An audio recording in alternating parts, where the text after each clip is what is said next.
Hello everyone, welcome to our presentation today, Cor Comms and the rapidly changing face of social media. My name's Adrian Smith, I'm the Managing Director of Cor Comms. First of all, I'd like to pay my respects to the original custodians of the land that we're on today, Tasmanian Aboriginal land, the land of the Muwinina people, land that was not ceded. And I would like to pay my respects to elders past, present and emerging. Thanks for joining us, those in the room in person, and thanks for those who have joined us online. We're going to do a Q&A at the end, so if you're watching online you can just put your questions in the chat, and those of you in the room, if you can just leave your questions until the end, that would be great. So just from evacuation purposes, for those who are in the room, we will run screaming from the building. Follow me, I'll be going first. Out through onto the street, and we go around the corner to a car park where there's the evacuation space. There are bathrooms through the door there, and there's bathroom codes on the wall because we're at Watso in Macquarie Street, which is a shared space, and it's actually pretty cool. So, great. Just before we get into the presentation, if you don't know, Cor Comms is a business that's been around for nearly 50 years. We are a values-based organisation, those values being passion, excellence and trust. I'm the Managing Director, so about me, I think I'm in my 30th year in marketing and communications. I specialise in video, starting my career in television, and create a lot of content at Cor Comms, which we're going to hear lots about today. So what we're going to be discussing is a bit of a snapshot in the Tasmanian social media landscape, and we did this last year, and it was of great interest. So it's sort of, we're 12 months on and we're doing it again, and I think we'll probably keep doing it every year as long as we can keep being interesting, but that's up to us. Craig's going to do an overview of Australian media usage. He's going to talk about Gen Z. Henry's going to be talking about the TikTok effect. We'll do a little bit of a chat about social listening, some ponderings on AI, and then the Q&A. So something that we talked about last year and we're going to talk about again this year is that the eyeballs are cheap but the hearts are hard. And so hopefully today that you get a bit more of an insight as to actually how the hearts are getting harder. Craig and Henry are going to be talking about some things that they saw at a conference that was held recently in Perth, and it was really, really interesting. So they're going to have a lot of insights from you. So it's all going to be really recent data. So just a snapshot on Tasmanian social media users. So in Tasmania, there's about 451,000 of us. 357,300 are on Facebook. 247,100 are on Instagram, 225,000 on Snapchat, 180,000 on LinkedIn, and TikTok has 117,000 users, and that was data that Henry pulled out yesterday, so that's quite up to date.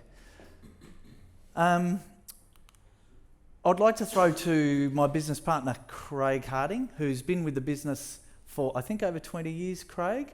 And there's no one better at this sort of stuff than Craig. He is very passionate about diving deep into the minutiae of media and social media. So Craig, do you want to jump up and talk us through?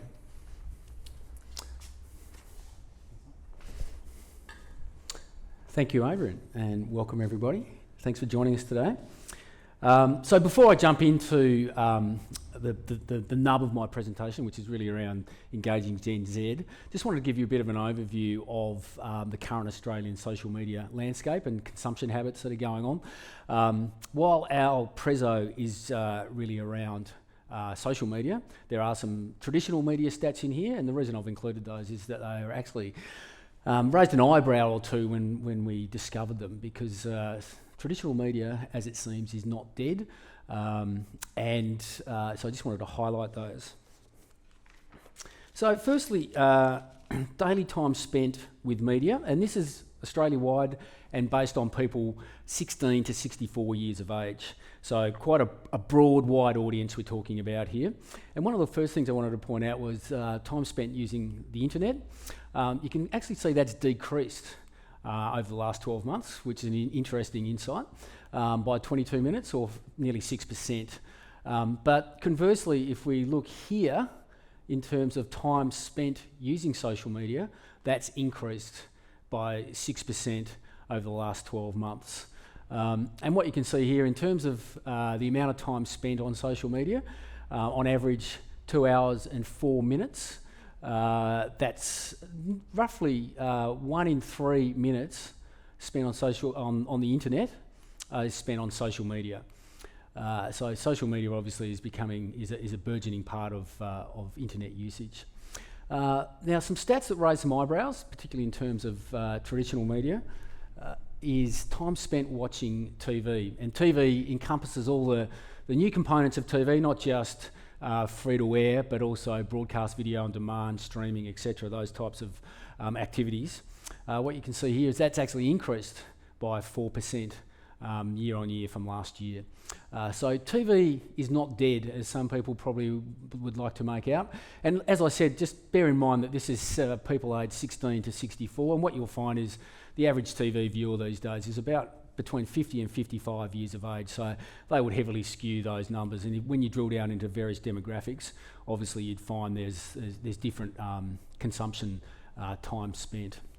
Okay, the other thing I'd like to point out is radio, so another traditional media, has increased by 9% year on year. So that's still going strong and is increasing in terms of consumption of people in Australia. And the big winner, as you can see here, is podcasts. And look, that's a passive media, so people can multitask while they're consuming it, and people generally are time poor these days. So podcasts have really grown in terms of their consumption over the last 12 months. From a specific example, I can listen to the BBC Global News podcast and plant lawn seed at the same time, and still consume the media. So that's one of the reasons why that's growing very rapidly.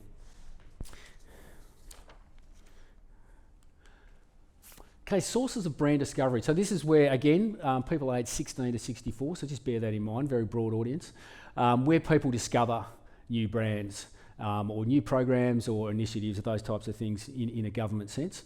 And again, surprising stat here, which I was quite surprised to see, ads on TV, 35%. So 1 in 3 people discover new brands and new products, new initiatives from TV. And again, that encompasses all those TV channels that I spoke about before, broadcast video on demand, streaming, and terrestrial TV. In its second place, 1 in 3 people, search engines. Not surprising at all. That's where people find things when they're looking for products or services. And as marketers, we can tap into that obviously by using our Google AdWords. Where obviously you can then have your ads come up when people are searching specific terms around whatever product, service, initiative that you're offering. Usual kind of top of the list, word of mouth, which generally comes if you have a good product, service, initiative that's going on. And in at 4th place, ads on social media. So again, these would vary depending across demographics if you were to drill down into certain age groups, but this is a very broad snapshot of Australians 16 to 64. Use of social media for brand research. So 1 in 3 Australians, and I'll just point that out. So yeah, 1 in 3 Australians use social media networks for brand discovery. So if they want to find out more about a brand, a service or an initiative, social media is where they go. 1 in 3 people will explore more about that on social media. So what that demonstrates is the real need to have a good social media presence for your brand, initiative, product or service, so that it can be found and people can deep dive into it. And the importance of social media as brand discovery tool is becoming ever more crucial as that increases. So time spent using social media apps. So this was a real interesting insight. The big kicker is TikTok. And you can see here it's increased by 26% over the last 12 months in terms of usage. Again, 16 to 65-year-olds, so very broad audience, but look, massive changes when you compare it to the other social media networks. I think the second place, Instagram at 3.6%. So it's burgeoning, TikTok is, and can't be ignored for this particular reason. In fact, TikTok was the second most downloaded mobile app last year, behind MyGov ID, and it drives the fourth highest in-app consumer purchases, behind Disney Plus, Tinder, and YouTube. So it certainly is, driving commercial business as well, and its popularity we've seen over the years. This is the biggest increase we've seen, but certainly in previous years it's been on the march. So it certainly can't be ignored. Okay, onto the Gen Z discussion that we've mentioned. And so what I might just point out at this point is the stats that I'm highlighting. Some of them include Gen Z and millennials, but for the purposes of this presentation, we're really concentrating on Gen Z. But some of the stats include both of those demos. So I just wanted to point that out at this stage. So who are they, and why should we care? So they're born between 1997 and 2012. So they're currently between 11 and 26 years of age, and so becoming a prominent part of the adult population, and can't just be seen as a younger demo that we don't really need to worry about. That they certainly are growing. Gen Z and millennials currently account for around 36% of all retail spending. Look, granted, some of that may be mummy and daddy's money, but we still need to kind of reach them to engage them, to make them want to engage with your brand. And look, that's only set to grow, particularly as more Gen Zs enter the workforce. And you'll find that by 2030, 48% of retail spending will be contributed by Gen Z and millennials. So can't be ignored. So this is an interesting ABS stat. So millennials and younger will outnumber older generations by June 2024, next year. So they're coming, and they're coming fast, and can't be ignored. It's interesting. That crossover really isn't far away. That's the tipping point that we'll see before too long. So organisations who perhaps aren't considering Gen Z and how we need to communicate with them could easily get left behind, and left in the wake of other organisations and businesses that do focus on this. So, as I said, they're coming, and they're coming fast, and can't be ignored. So today we'll go through some idiosyncrasies of Gen Z and provide some pretty basic tips in terms of how you might go about engaging Gen Z to ensure that your comms is reaching them and effectively reaching them.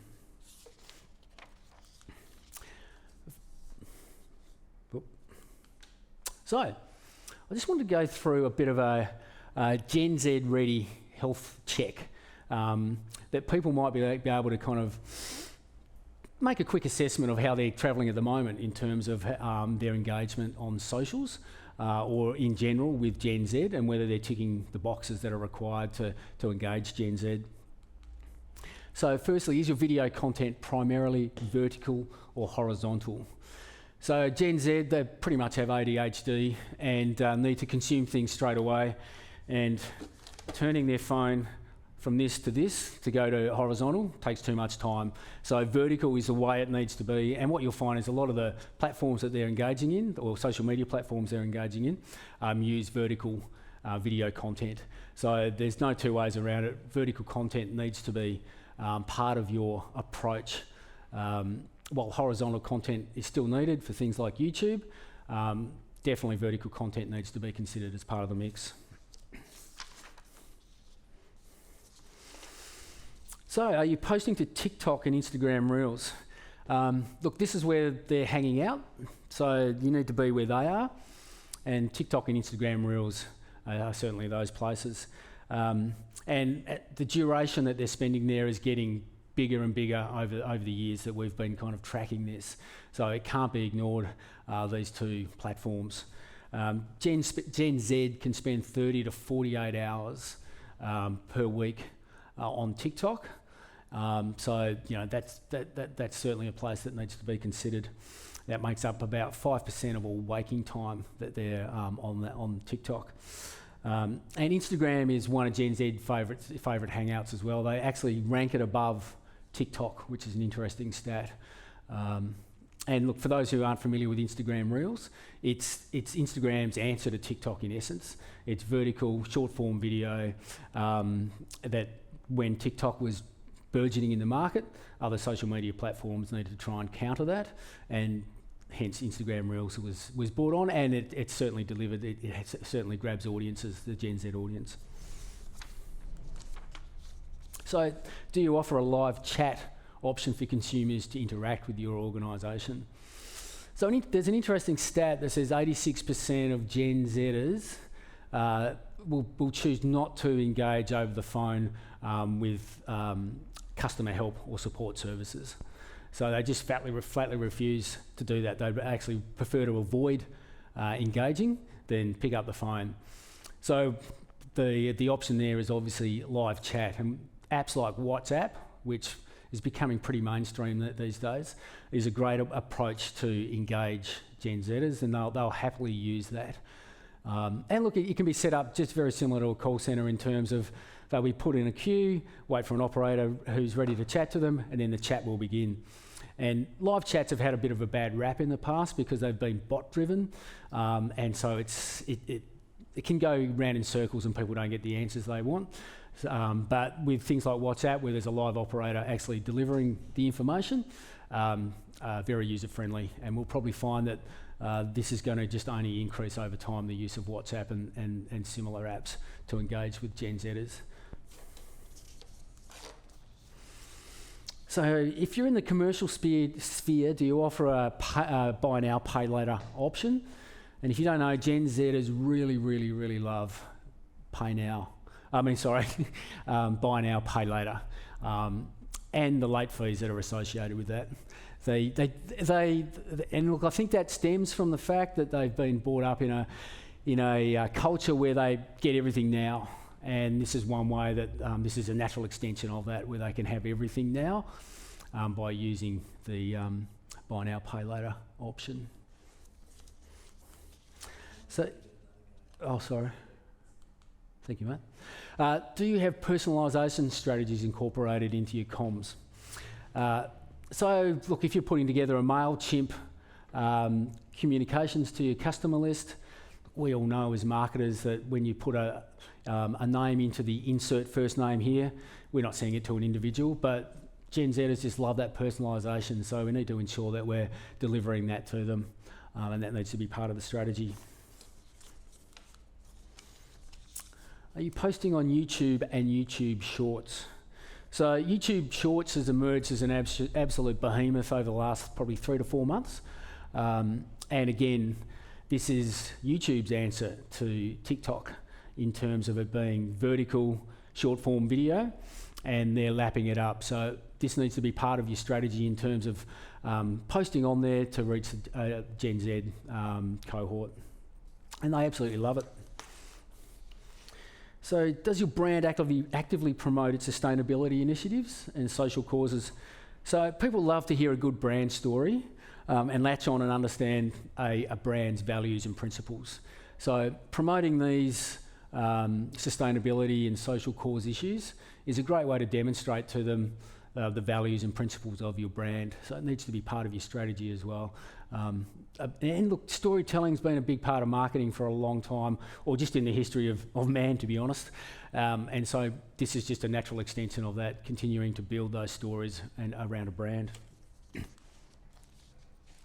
So are you producing educational content? Are you producing educational content for your audience? So Gen Zers, they love to go down a rabbit hole. There's no doubt about it if they're interested in an initiative or a product or service. So while they might have a short attention span, which we know is the case, if you get them in initially, then they will explore more. So having educational, informative content helps to feed that hunger for more information. So longer form information is certainly something that needs to be part of your strategy as well. And it also gives your brand an opportunity to demonstrate or your service or initiative thought leadership around an issue. So we can't just concentrate on that short form snappy stuff. Once we get them in, we need to have that educational content for them. And has your brand identified its voice, tone and persona? And do you stick to it? So you've got to have a voice and you have to own it. And look, we'll actually chat about this a bit further on in the presentation.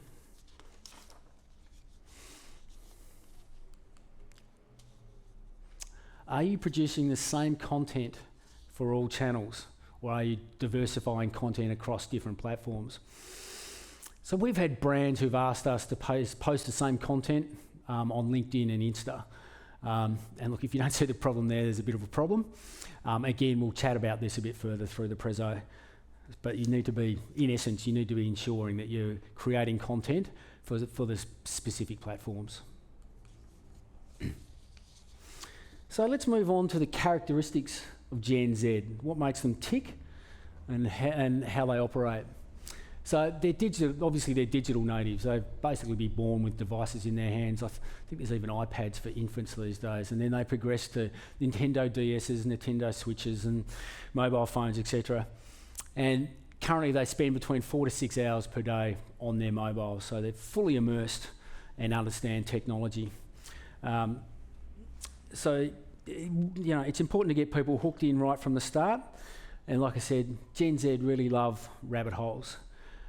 So that first 5 seconds of a video that you might have out there is really important. And once you get them, generally they will then watch that, if it's a 30-second video, the rest of the video. So, you know, you really need to use clickbait like a rock star. You really need to ensure that first 5 seconds is captivating, because they will take a deep dive if you do grab them. So they're a sceptical bunch, and that hasn't always been that way. That seems to have kind of occurred since COVID and the lockdowns, government-enforced lockdowns. So they're very sceptical of brands, and they need to be convinced. So they may not believe a brand at first, and may even try to prove you wrong. So any facts that you're presenting, you really need to back that up and back it up strongly. And as I said, they're fully immersed in social media, and they spend 4 to 6 hours per day on social media. Okay, let's move on to the media platforms that they consume and how much of them they consume. So would anyone like to have a stab at perhaps which one is their favourite social media? Instagram? Yeah, I was surprised by this. It's actually YouTube. Instagram comes in second, followed by TikTok. So yeah, and one of the reasons that probably YouTube is they're so immersed in it is because they are able to get that information content that they're hungry for, that I've spoke about, in a nice snappy format. So it's one of the top. I think it's 88% of all Gen Zers said they would they use YouTube regularly. I actually thought it would be TikTok or Instagram. So more than half of Gen Zers spend 4 or more hours per day on social media, and 95% use social media as their primary platform for making purchase or brand engagement decisions, which really underscores the need, again, to have a social media presence.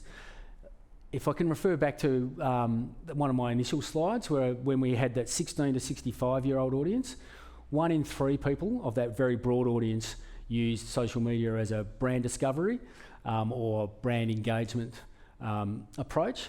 95% of Gen Zers use that as a brand engagement approach. So you can see the vast difference. Gen Zers, that's the way that they get their information on a brand or decide whether to engage with a brand, is using social media. So a real need to ensure that you have a good presence on social media to engage Gen Zers. So they love solid information content, and that's probably demonstrated in that YouTube stat. And that's where they get it. YouTube has short, snappy information which they're able to consume easily. And look, I probably could use my daughter as a bit of an example of this, who's 16. She will watch videos on skincare or makeup and that type of thing, because Gen Zers don't like to be sold to. They need to be led to a purchase decision or an engagement decision. So understanding a skincare product or a makeup product and rather than being sold to is the way that you're going to get them to engage with your brand. So that it's so important to have that information and educational content for them, and that's where YouTube comes in delivering that very, very easily. It's also why influencers are so important for Gen Zers as well. They like to be introduced to brands or programs or services via people that they are familiar with and trust.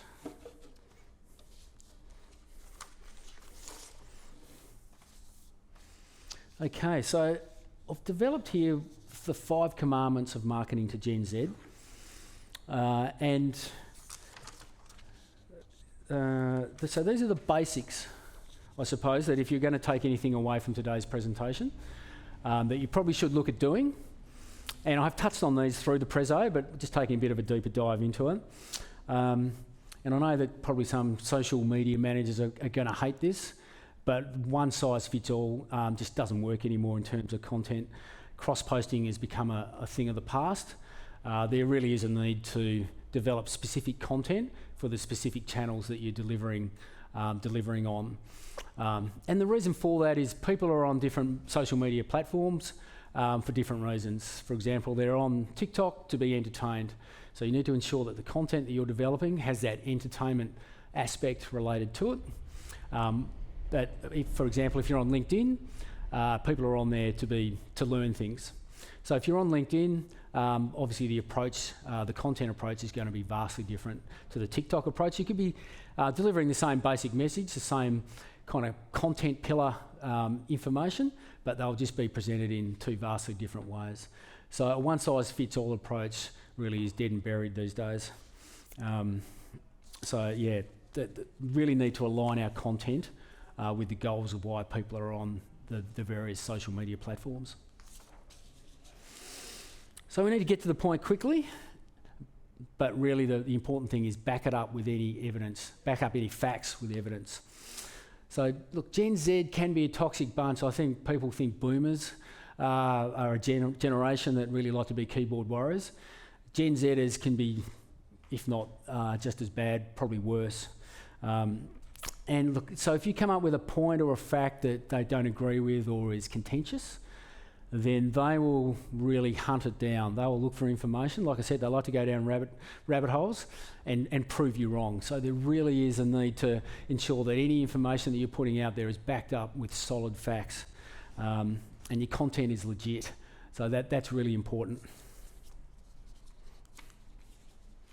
Video is your best friend.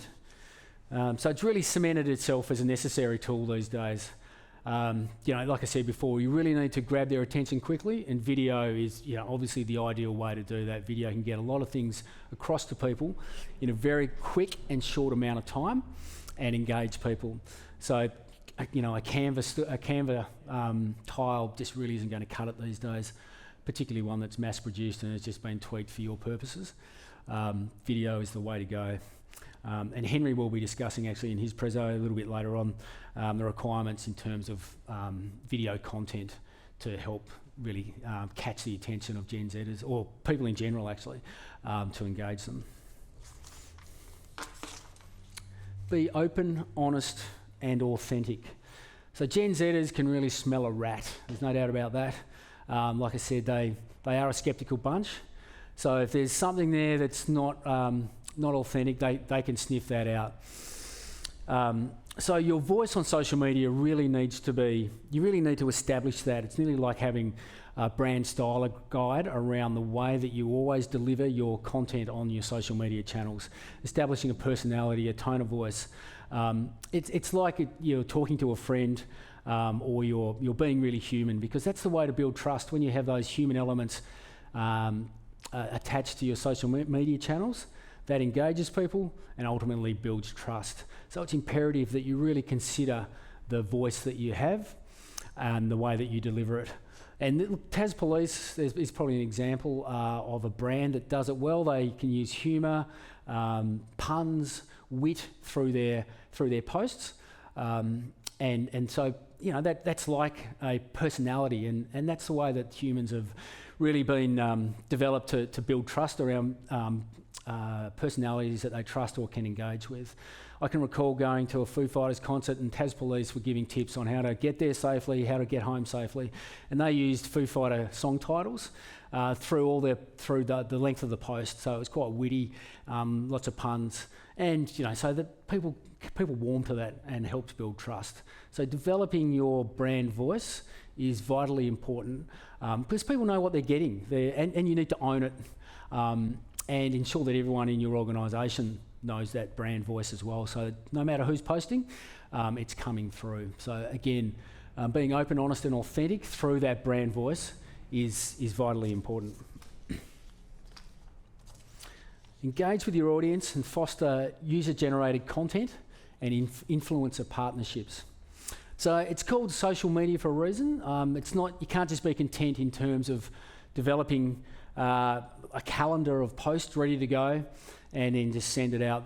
There needs to be resources committed to ensuring that you're engaging with your audience, you're building that community, and you build it through responding to comments, liking comments, sharing comments, and again, that helps to build trust because you're engaging with them. It's not just one-way traffic.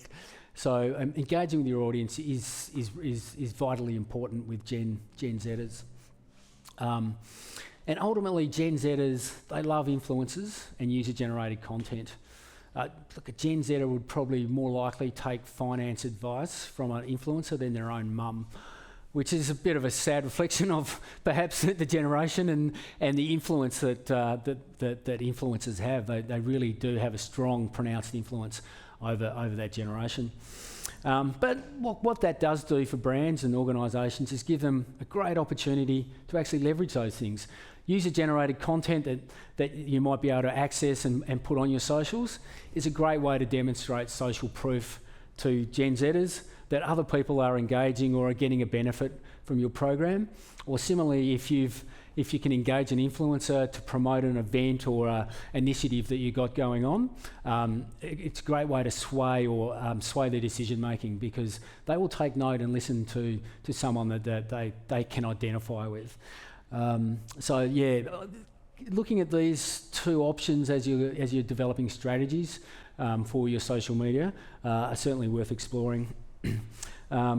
Ultimately, if you can get any kind of third-party endorsement of your brand, it goes a long way a long way towards Gen Z trusting your brand. So, in summary, look, just to summarise the key things that I would suggest if you're looking at really engaging a Gen Z audience in your social media is be honest, be open and honest, and relatable, and that's where a tone of voice comes in and developing personality. And own your brand voice, so continually maintain that, be confident with the brand voice that you've established from the outset. Experiment. The great thing about social media is you can look at stats to see the results of engagement and reach and responses and all those types of things. So experiment and then take the learnings out of that with the stats that you can get back. And lastly, and most importantly, don't be boring, and putting personality behind your social media brand will ensure that you're not boring. So I'll hand over to Henry now, who will chat through the way that social media has really changed in the last 3 years, particularly with the advent of TikTok and how people are now engaging with social media. Thank you, mate. No worries. G'day guys, I'm Henry and I work as part of our digital and social team for maybe 3 years now, almost, about that. And I'm going to be chatting to us about the TikTokification of social media.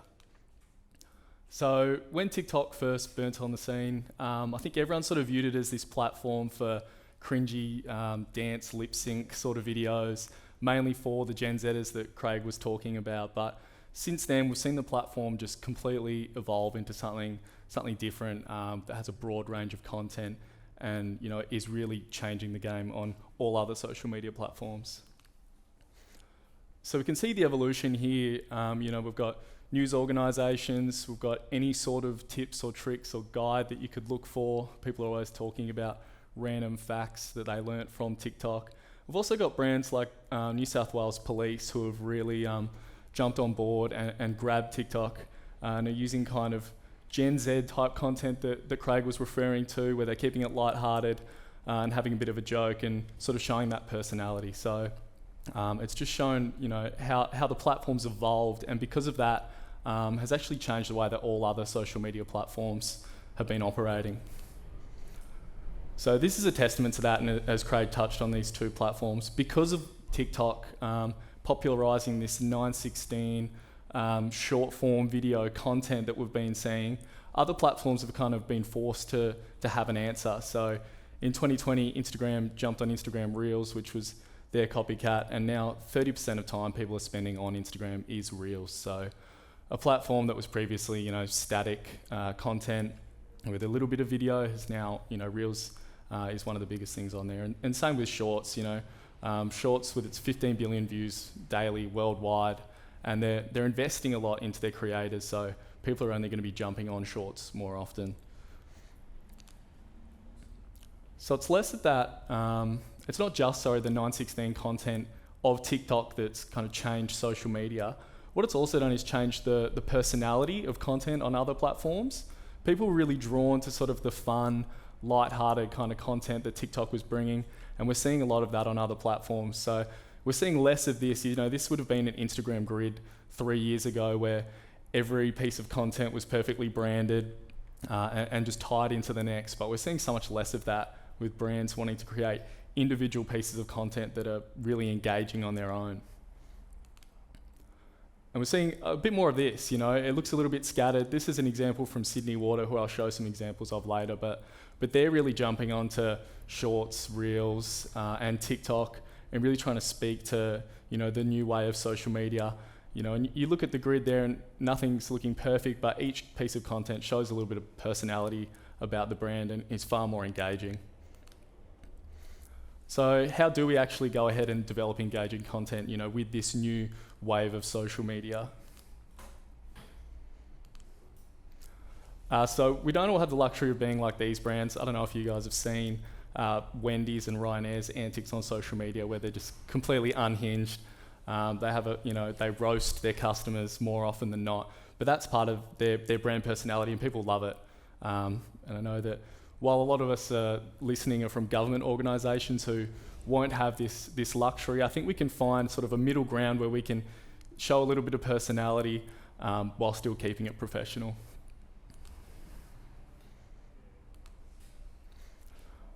So one of the biggest parts about establishing or creating, engaging content is the hook. So, the stat there, 92% of Gen Zers are multitasking while on the internet. I'm incredibly guilty of it. I'll be watching YouTube while on my phone, and I'm not too sure which one I'm paying more attention to. So if something's going to actually grab your attention, it needs to happen in that first 1 to 3 seconds, primarily for video content, because otherwise people are gone and they're just not watching anymore, and you're not getting your point across. So 1 to 2, 3 seconds is that first hook that you really need to focus on. So what makes an effective hook? Gone are the days of long branded introductions where you have a little bit of a lead in music and then you get into your content, because people have just scrolled straight on past. So it's all about getting straight into the action, whatever that is. Is it a question posed at the start of the video? Is it jumping straight into something happening on the screen? Or are you creating some sort of curiosity to find out what's going to happen to keep people watching? Some people sort of take the last one a little bit far with cheap tactics like watch to the end, or you won't believe what happens, and things like that, which we want to avoid. So this example here is a little bit of the latter, where it's a little bit cheeky. It's not really what we were trying to do, but this is a marketing guy from the mainland that's a little bit infamous, actually. I was reading the comments on this video and people had a lot to say about it. But see what he's doing at the start here. It's just...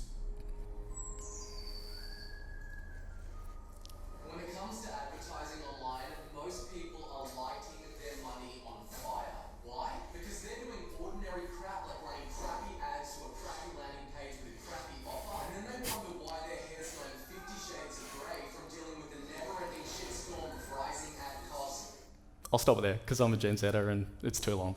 But you get the point. Like, burning the money doesn't have a heap to do with the video, and you probably shouldn't be doing that anyway. But that sort of hook, that was one that I got served that grabbed me, and for some reason ended up watching that ad. So keeping in mind little tactics to engage through the hook's important. Another important thing is using trends. So you see brands jump on trends to try and engage and keep up to date with what's going on. Which can be great. We see Airbnb here jumping on the Barbie trend. I think just about every brand did. But you need to be careful with trends, especially with Gen Zers that Craig was talking about before. They smell a rat a mile away, as he said, and if it's coming off inauthentic, the way you're jumping on a trend, you're coming off as cringe, and then you've lost them. So I think jumping on trends in terms of style of content, big captions on your TikToks, quick frames, but not necessarily pop culture trends, especially for your paid content. You don't want to be, you've got to be very cautious with it. So the 80-20 rule when establishing content, you probably hear a lot of versions of 80-20 rules thrown about, but in this sense of the word, we want to be thinking about 80% of our video content is purely about engaging people, and 20% just at the end is your sell or your call to action, where you're trying to get people to your landing page or really get your point across. But if you're not establishing that engagement in the first place, then you're not going to get to the end and create the sell. So I think you've seen people talk about this with 80% of content is purely engaging and 20% is a tile that's just a sell. But I think you merge that into one and sort of create both in individual pieces of content is the most effective way. So sort of piggybacking off that a little bit is thinking of your content in 3 phases. So there's the hook that we talked about, that first 1 to 3 seconds, grabbing people's attention, and then we're leading into the content itself, which wants to sort of lean on one of these 3 topics. So you want to be educational, entertaining, or inspirational. So sort of when you're creating content, you need to think about, is my video content one of these 3? So that once I've hooked people in, they're actually continuing to engage. And then at the end, we start to sell or get our point across. So yeah, I think thinking of your content in this sort of 3 phase is very important. So this is a little bit of an example from an ad made by a company on the mainland, We Are Social, who did a lot of the stats that we're looking at earlier. And they did an ad for TikTok based on what we were talking about before, with people learning random facts from TikTok. So I think the best thing about this is it's straight into the action. It's 5 mini videos in one video, so you're fostering that engagement, and it's 15 seconds and it gets its point across. So.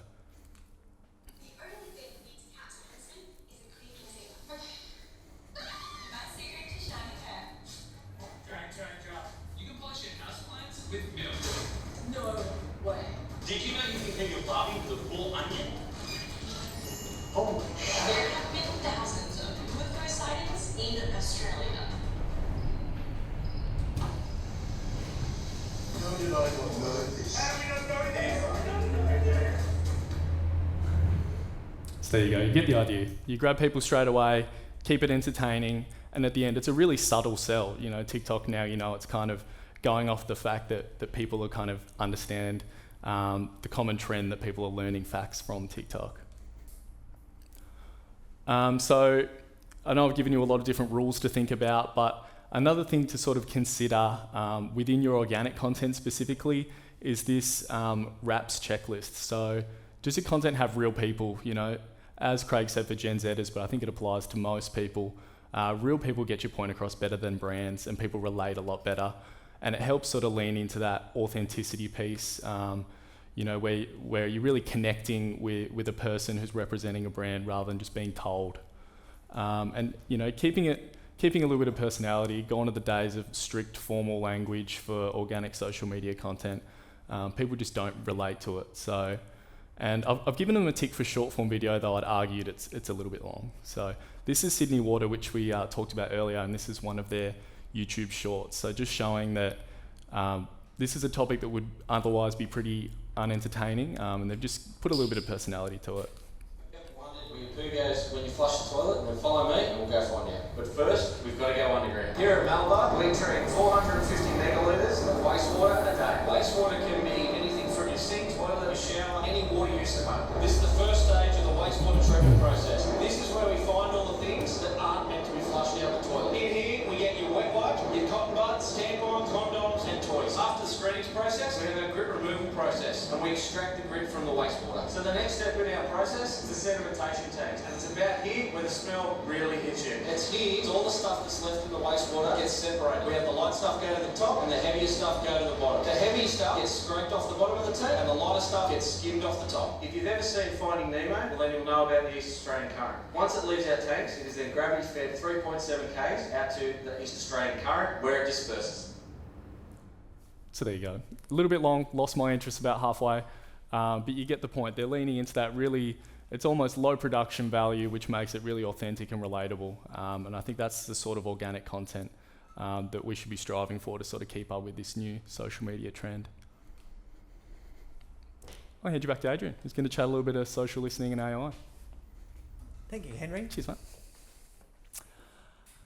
Something we talked about in last year's presentation, 12 months ago, but just want to sort of reiterate that social listening is something that is really, really useful for a lot of brands and organisations, and is only getting more and more important. When we say social listening, we mean that we are actively tracking and analysing audiences. It's not social monitoring, which is that sort of micro keeping tabs on things. With social listening, you can understand your audience better and know more about how they're perceiving you. You can learn where problems are.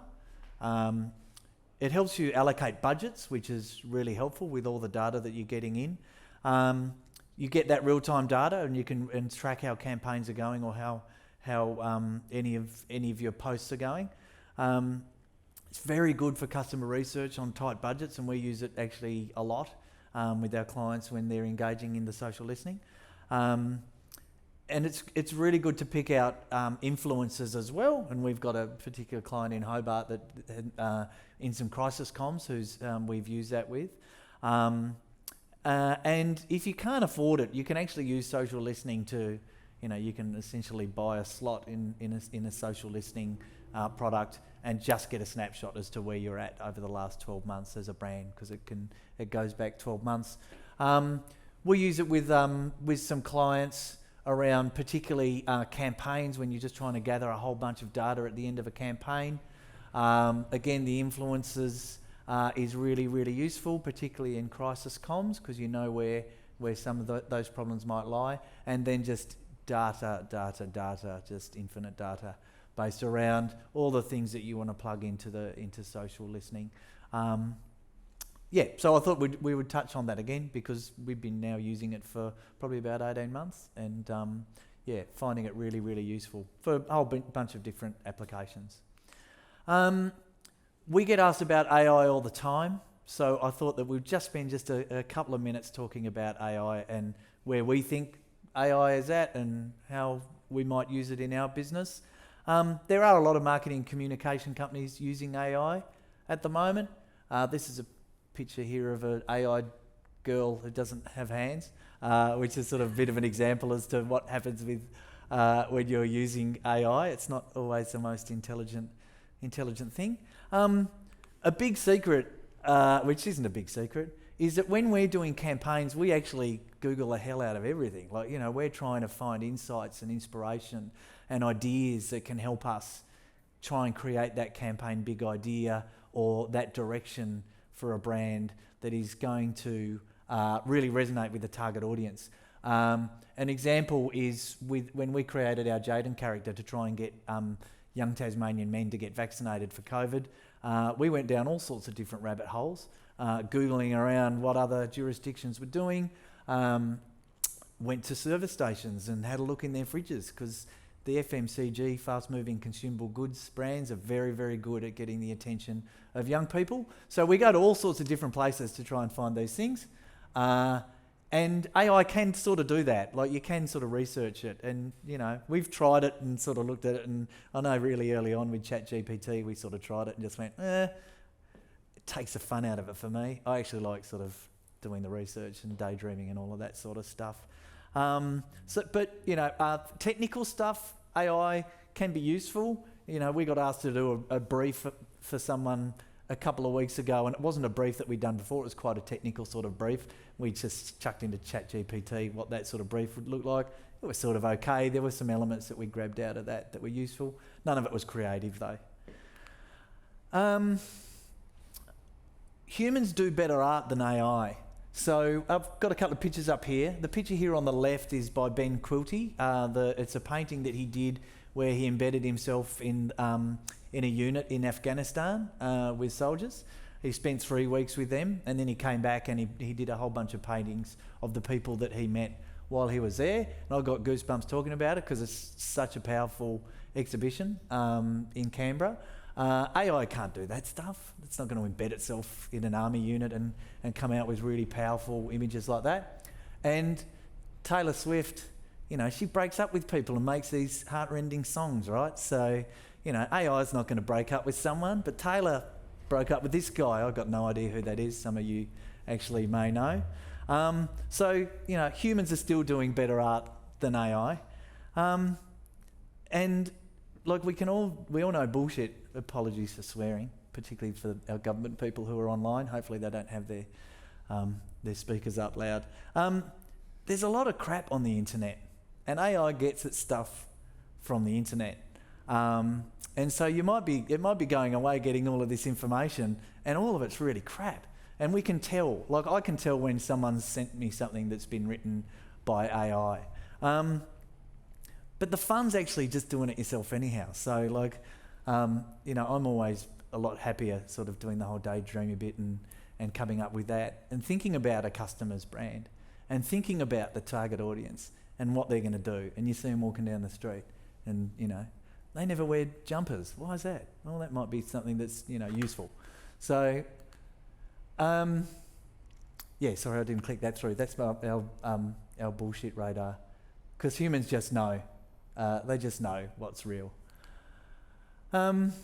We thought we'd put into ChatGPT what the top 3 reasons why you shouldn't use AI. Lack of creativity and originality, insensitivity and inappropriateness, and limited understanding of brand and audience. It's actually pretty right, actually. I probably should have just done that instead. That's the end of our presentation. So it's time for a bit of Q&A. So, Ali, do you want to come and grab this microphone so you can read out any... Are there any questions online? But I have had a few Great. comments of government people ask swear away. Some of the best people I know don't swear. Right, okay, I'm allowed to swear. That's great. Thank you for allowing me to swear. We have Ali Brennan, who is our account director here, who's going to... Okay. So the question I have is... someone saying, super insights, thank you so much. Would you say that the social media usage and Gen Z and millennial demographic stats are likely to be the same within Tasmania as across Australia? Anything you've noticed that's different for users in Tassie would be great to know. Yeah, so my response to that would be that given that Gen Zers are so interconnected, particularly online, as I've kind of pointed out through the presentation, they would be very similar to our interstate cousins. So any stats that I've highlighted there in terms of Gen Z would apply just as much to a Tasmanian audience. Does that answer the question, Ali? That does, I think, Yep. yeah. So lots of people online, does anyone else have any questions? They can ping them through on the chat. Any question in the room, maybe? Or any questions in the room? No. Yeah, great. Would you like to? Hello. I just got a question, I guess, in regards to dealing with Gen Z on social media. You kind of talked about earlier if they, kind of their bullshit radar, and you want to back up with facts. Do you suggest kind of getting into almost like a to and fro with a potential customer or with someone on social media? Or would you suggest kind of there's the other way of kind of just, duck and hide kind of thing? So what would you reckon would be the best approach to deal with? Depending on the level of animosity, I suppose. If it's just a simple question that you're able to answer, certainly I would and what it would respond online. And then what that does do is also demonstrates to everyone else the answer that you've provided and provide some more facts to everybody else online. If it starts to get probably more kind of to and fro, you might offer the opportunity to take it offline and have that discussion with them. So it demonstrates that you're still keen to engage and interact with them, but not in that public forum if it's becoming too contentious or too heated. But yeah, certainly deleting comments is not something that we advocate. We need to stand behind what we're doing and start that conversation. But if it's going too far, then the offer to take that offline. And what we've also found with some contentious issues when we're working for government clients is sometimes the comments that somebody puts online, you don't actually have to respond. There are advocates in your corner who are online, will actually come back at them. And so it's great to sit back and watch people who are in your corner, who are just in the public sphere, responding on your behalf. And sometimes that's enough. That can be enough to give the protagonist, I suppose, the information they need. Cool. Okay, another question online. Do you have any examples of using influencers to counter the negative impacts of other influencers, or does that simply result in a war of influencers? Influencers. So, yeah, look, there was what campaign was that, Ali, where we used the guy from...